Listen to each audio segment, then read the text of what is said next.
This is the story of a night that still haunts me to this day. You might think it's just another tale about a game of hide and seek, something innocent, fun.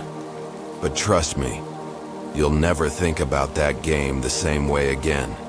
It all started one summer evening, the kind where the sun sets late and the air is thick with warmth. Me and my friends had just finished a long day of playing outside. We were at a local park, with woods surrounding the area, making it the perfect spot for a game of hide and seek. It was just the usual crew, 3 of us, and we were getting bored of the same old games. So we decided to take it to the next level, as kids often do. We would play hide and seek, but the seeker would have to go into the woods to find us. Now let me paint a picture of this park. It's not like the clean, well-kept parks you see in movies. No, this place had tall trees that seemed to whisper in the wind, a lot of brush that made it hard to see clearly, and paths that twisted and turned, leading you deeper into the woods. It wasn't scary during the day, but something about it seemed off when the sun started to dip below the horizon. But we were kids, and kids don't really think about that kind of stuff. We decided I would be the seeker first. It was always fun to chase your friends through the trees and try to guess where they were hiding. But this time, something was different. As soon as I closed my eyes and started counting, a weird feeling crawled up my spine. You know that feeling when you're being watched? That's exactly what I felt. I finished counting and shouted, "Ready or not, here I come." But there was no immediate noise, no rustling in the bushes, nothing. I figured my friends were hiding well, but then I started hearing things. Little sounds like footsteps in the leaves or the snap of a twig in the distance. I couldn't see anyone, but I felt like they were just around me, hiding perfectly still. I started walking into the woods, trying to track them down. The deeper I went, the stranger it felt. The trees closed in on me, their branches twisting above, casting shadows that made it hard to see. That's when I heard it. A soft giggle. It was faint, but it was there, like someone was laughing at a joke I didn't understand. I froze, my heart beating in my chest. It was a sound I knew too well. It was one of my friends, no doubt. But when I looked around, I saw nothing. Just the thick trees and empty paths. I shook it off and kept searching. But the giggle came again. It wasn't coming from any of the usual hiding spots. I should have felt relieved because it meant I was close, but for some reason, it made my stomach twist. I called out their names, but no answer came. Finally, I stumbled upon an old shed, something we'd never dared to explore before. It was hidden deep in the woods, overgrown with vines and looking like it hadn't been touched in years. It wasn't part of the park, just an abandoned place no one talked about. But there was a faint light coming from inside. That was the moment everything changed. Curiosity got the better of me, and I walked up to the shed. I didn't want to go in, but something about that light called me. Maybe it was the thought of finally finding my friends. Maybe it was the feeling that I had no choice. I slowly turned the rusted handle and pushed the door open. The hinges creaked loudly, breaking the eerie silence. Inside, there was a strange glow, like the light wasn't coming from any normal source. It seemed to flicker and pulse. I stepped inside, and immediately, I felt a rush of cold air, like the temperature had dropped 30 degrees in an instant. My breath came out in visible puffs. The shed was empty, except for a pile of old furniture and dusty boxes.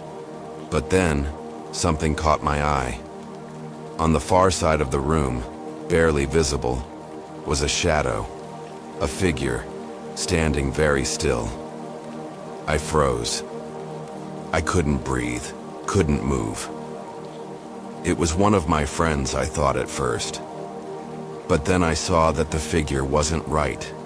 The way it stood, like it was waiting for me, like it knew I was there. I called out, Is someone in here? My voice barely echoed in the cold room. There was no answer, but the figure started to move. Slowly, deliberately. It didn't walk toward me, it simply turned, like it was leading me somewhere. I stepped back, but my feet felt heavy, like I was stuck in place. The figure led me to a trap door I'd never noticed before. It was small, hidden under a pile of rotting boards. The figure moved aside, almost as if to tell me to open it. My heart was pounding, my head screaming to turn around, but I was trapped by a feeling I couldn't explain. I lifted the boards, revealing the trap door. It creaked open, revealing a dark stairwell leading down. That's when the laughter came again. This time, it wasn't faint. It was loud, close, and all around me. I took a step back. The figure was gone. The room felt empty. But the laughter didn't stop. It echoed, coming from everywhere, mocking me, daring me to follow. My hands shook as I grabbed the sides of the trapdoor and pulled it shut. I turned and ran out of that shed, my legs moving faster than I ever thought possible. When I got out of the woods and back to the park, my friends were waiting. They didn't seem worried, didn't even seem to know anything was wrong. But I could tell something had changed in me. I couldn't explain it, but I felt like whatever was in that shed had been waiting for me, and worse, had been watching me the whole time. The next day we went back to the park, but I couldn't bring myself to go into the woods. Something about it felt off now, as if it wasn't just a game anymore. We never played hide and seek there again, and I don't think I'll ever be able to look at a game of hide and seek the same way again. Because some places, some games, they're not meant to be played, and whatever was waiting in that shed, I don't think it was just a game. So the next time someone asks you to play hide and seek, maybe think twice, because you never know who or what might be hiding.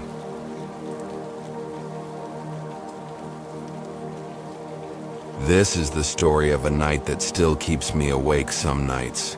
It's a night that I can't forget, no matter how hard I try. The kind of story that gets stuck in your mind and haunts you long after it's over. This is the story of a game of hide and seek, but not the kind you're thinking of. It all started with a group of friends, Rachel, Tom, Michael, and me, Mark. We were hanging out one summer evening in the old quiet neighborhood where we'd grown up. The sun was setting, casting a warm orange glow across the street, and we were just looking for something fun to do. You know how it is. Boredom sets in and you need something to fill the time. We decided to play hide and seek, but this wasn't your average game. We wanted to make it more exciting, more thrilling. We decided to play at night, after dark, and each of us would have to hide somewhere in the neighborhood. The rules were simple. One person would count, and the others would hide. The seeker would have to find us within an hour, or we won. We agreed that we'd play on the outskirts of the neighborhood, near the old woods, a place none of us really liked to go at night. There were rumors about the woods. People said things like, "Don't go there after dark," but we laughed it off. It was just a game, right? I was the one who ended up counting first. I stood in the middle of the street, my back to the others. As I started counting, I could hear them running off, laughing as they scattered. I counted loudly, trying to block out the sound of my heart beating in my chest. As I hit the number 30, I shouted, "Ready or not, here I come!"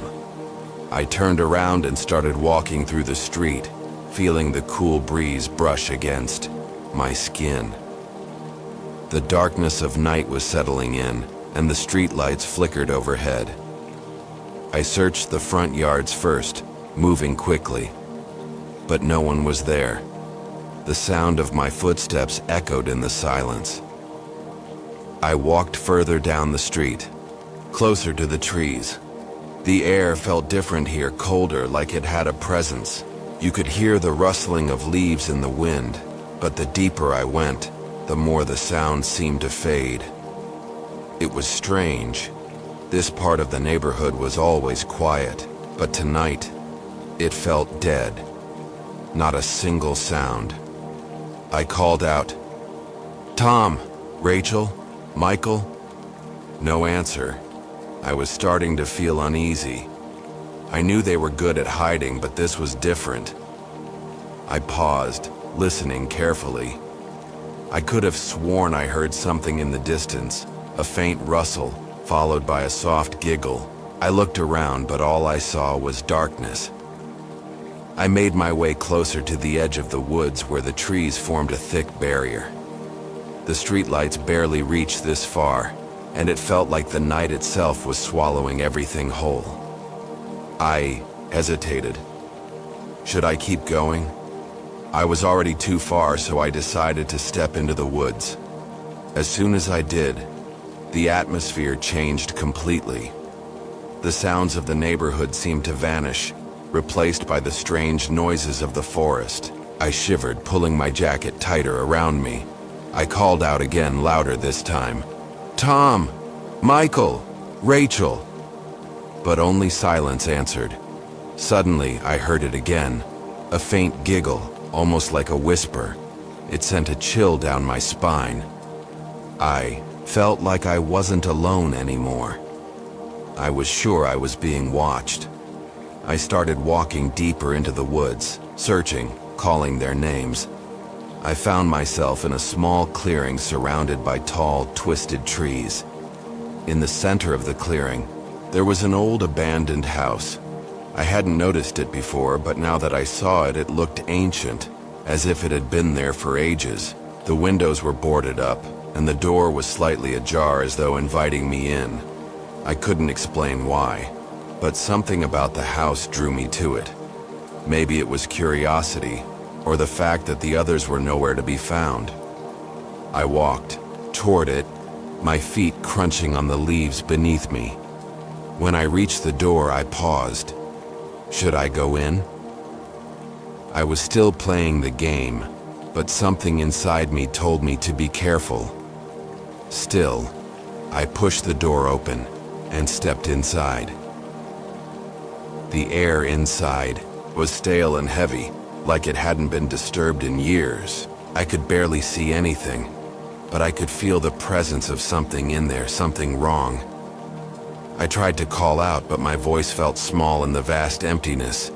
That's when I heard it again, a soft giggle. But it wasn't a sound coming from outside the house. It was inside, right behind me. I spun around, but there was nothing there. My heart raced in my chest, and I felt the cold sweat on my skin. I called out, "Rachel? Tom? Michael? This isn't funny anymore."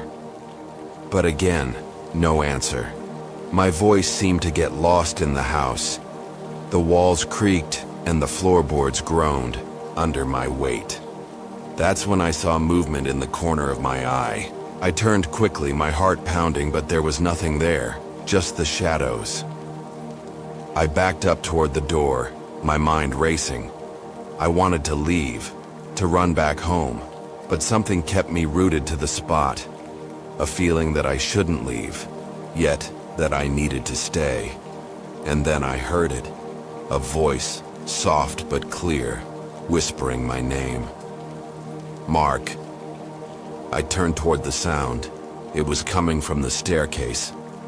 The stairs led up to a second floor that was barely visible in the dark, but I saw something. A figure standing at the top of the stairs. It was too dark to make out any details, but I knew it wasn't one of my friends. The figure didn't move. It just stood there staring at me. I didn't wait to see what would happen next. I turned and bolted for the door, but as I reached for the handle, I felt a cold hand on my shoulder. I spun around, but again, there was nothing there. The feeling of being watched, of being followed, was overwhelming. I ran out of the house and back into the woods. I didn't care about the game anymore. I didn't care about anything except getting out of there. I finally made it back to the street, my legs burning from running, my breath ragged in my chest. I looked around, hoping to see my friends, but there was nothing. The streets were empty, the neighborhood silent. I went home that night, but I couldn't shake the feeling that something had followed me. I didn't tell anyone what happened in the woods, not at first. I couldn't explain it, couldn't make sense of it. But the house, the figure, the laughter, they stayed with me. I never went near those woods again. And whenever we talked about that night, the others said they had been hiding the whole time, not knowing what I had gone through. But I knew the truth. The game we played that night wasn't just a game. It was something much darker. So, if you ever find yourself near those woods, don't make the mistake I did. Don't go looking for things that aren't meant to be found, because there are some places where the darkness isn't just part of the night. It's alive, and it's waiting for you.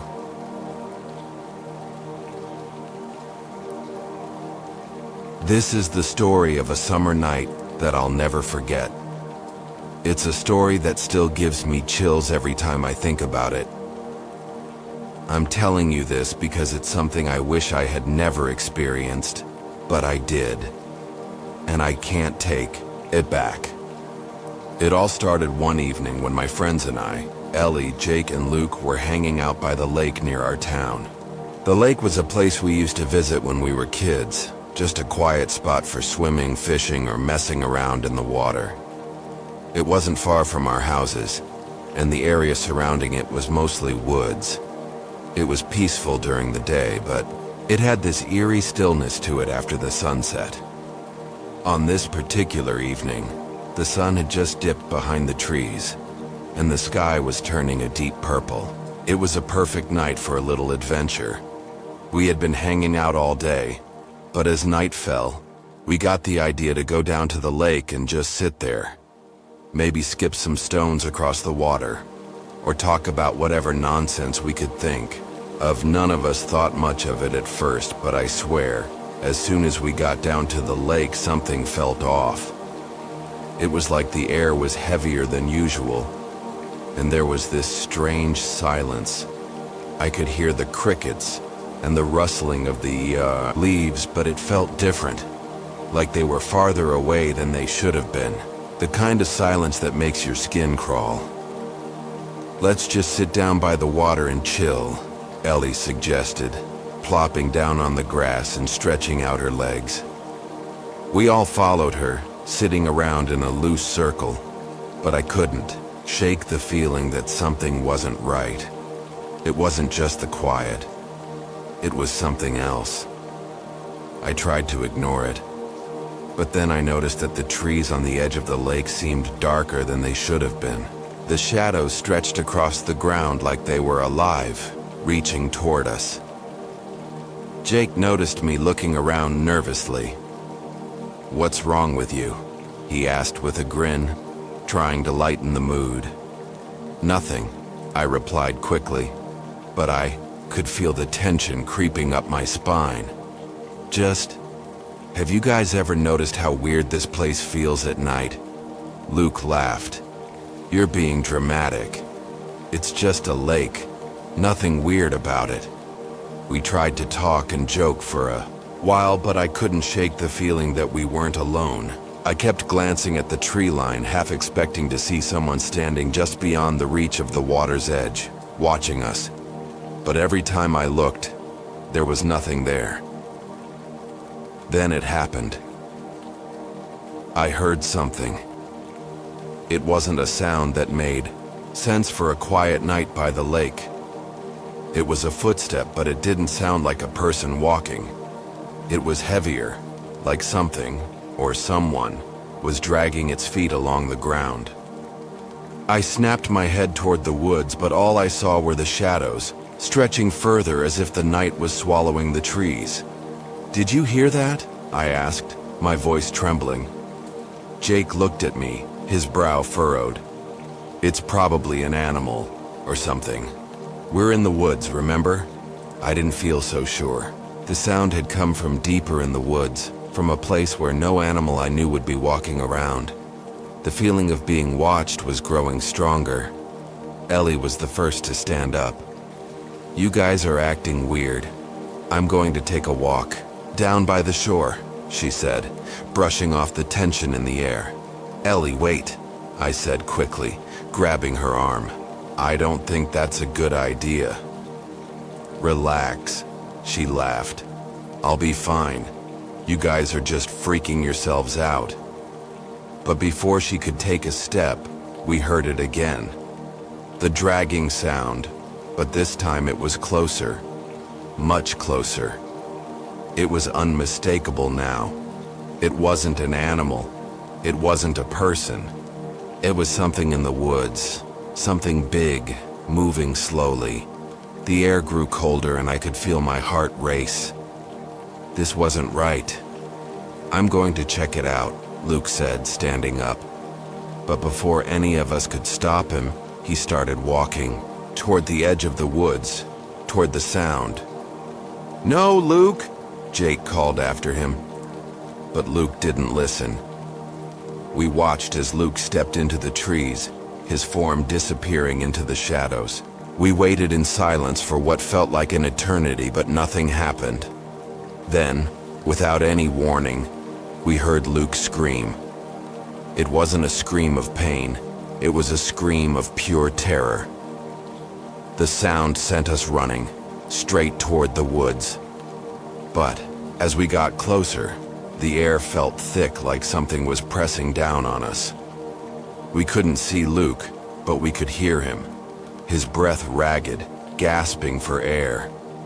It sounded like he was struggling, but also like something else was struggling with him. A horrible noise followed his screams, almost like something was dragging its nails across metal. "Luke, where are you?" Jake yelled, but there was no response. We pushed through the trees, frantic now, calling his name. The further we went, the darker it got.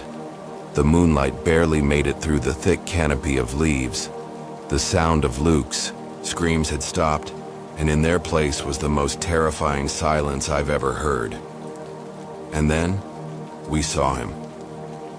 Luke was standing in the middle of a small clearing, staring straight ahead. His eyes were wide, his face pale, and his body was frozen in place. We called his name, but he didn't respond. He just stood there, his eyes fixed on something we couldn't see. "What's going on, Luke?" I asked, my voice shaking. But he didn't move. It was like he couldn't hear us, like he was trapped in some kind of trance. Suddenly, the trees around us shook, as if something had moved through them with incredible force. The ground trembled beneath our feet, and we could hear that dragging sound again, louder now, closer. And then, we saw it. Emerging from the trees, a figure stepped into the clearing. It was tall, impossibly tall, and its body seemed to shift and shimmer in the darkness. Its skin was pale, almost sickly, and its face, I don't even know how to describe its face.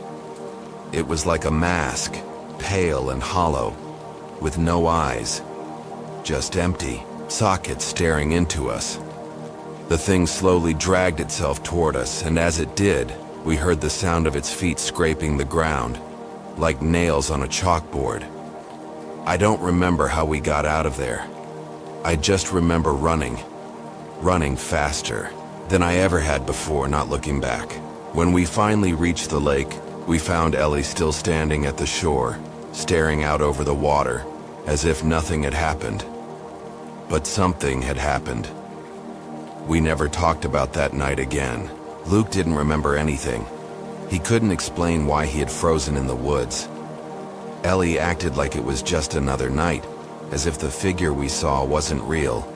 But I knew we'd seen something we shouldn't have. The lakes, not a place we visit anymore. Not after that night. And every time I hear that dragging sound, I remember the thing in the woods. And I wonder if it's still out there, waiting for someone else to come too close.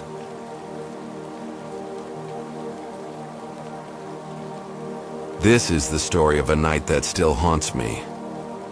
I wish I could say it was just a bad dream, but it wasn't. It was real.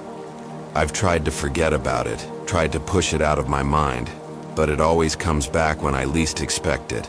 It all began with a simple invitation. My friend Mark called me one evening and asked if I wanted to join him and a few others for a weekend getaway. It seemed like the perfect idea, something to take our minds off the stress of work and life. Mark, Emma, and Jason were all friends from college, and we'd been on a few trips before. They were always a fun group, and I didn't hesitate to say yes. The house was located in the middle of nowhere. Mark had rented a cabin deep in the woods, away from the nearest town. The drive there was long, with only winding roads and trees on either side. By the time we arrived, the sun was setting, and the whole place felt eerie. The cabin was old, with creaky wooden floors and a smoky fireplace. It had that rustic charm, but I couldn't help feeling like it had seen better days. Still, we were excited. We unpacked, opened a bottle of wine, and spent the evening catching up. As the night wore on, we all started to get more relaxed, but the cabin felt increasingly isolated. The wind howled outside and the trees swayed, casting strange shadows against the windows. It wasn't exactly comforting, but we weren't about to let it ruin our fun. We played cards, told ghost stories, and laughed at silly jokes. But after a while, Emma suggested we go for a walk outside. "It'll be fun," she said, her eyes sparkling with the alcohol.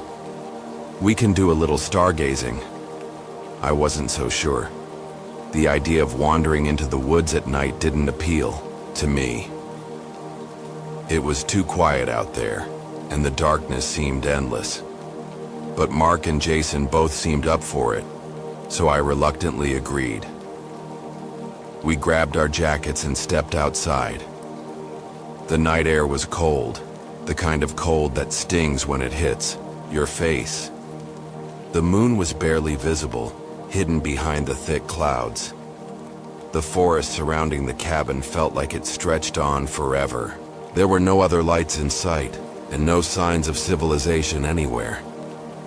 "Let's head to that clearing I saw earlier," Mark said, pointing toward the trees. "It's a great spot for looking at the stars." We walked for what felt like ages, with only the sound of our footsteps crunching on the leaves beneath our feet. The deeper we went into the woods, the more the atmosphere shifted. It wasn't just quiet anymore, it was oppressive, like something was watching us from the shadows, waiting for us to wander too far. Emma was the first to break the silence. "You guys ever heard of the stories about this place?" she asked, her voice barely above a whisper. I raised an eyebrow. "What stories?" "Apparently there's an old legend," she said. "They say this forest is cursed. People who wander too deep sometimes never come back." "Stop trying to scare us," Jason laughed. "There's no such thing as curses." "I'm serious," Emma continued, her voice growing quieter. "The people who went missing, they say they were taken by something out there." We all laughed nervously, but I couldn't help feeling uneasy. The air had grown colder, and the woods seemed even darker now. It felt like we were being pulled deeper into something we couldn't see but could feel. I wanted to turn back, but there was no turning back now. We reached the clearing, and Mark suggested we sit down for a bit. We all agreed, though. None of us spoke much as we sat on the damp grass, staring up at the nearly invisible stars. The wind rustled the leaves, and there was a strange sense of stillness in the air. For a moment, it felt like we were the only people in the world. Then it happened. A sound. It wasn't the wind. It wasn't the usual creaking of branches. It was something else. Something heavier, like footsteps. I froze. Everyone else did too. We all turned our heads, scanning the dark forest around us, but we saw nothing. The footsteps stopped. "Did you hear that?" I whispered. "Yeah," Mark said, his voice low. "It came from that direction." We all stood up, our eyes wide with unease. The footsteps started again, closer this time. It wasn't just one set of footsteps. It sounded like multiple people were walking toward us, moving deliberately but slowly, like they were trying to remain hidden.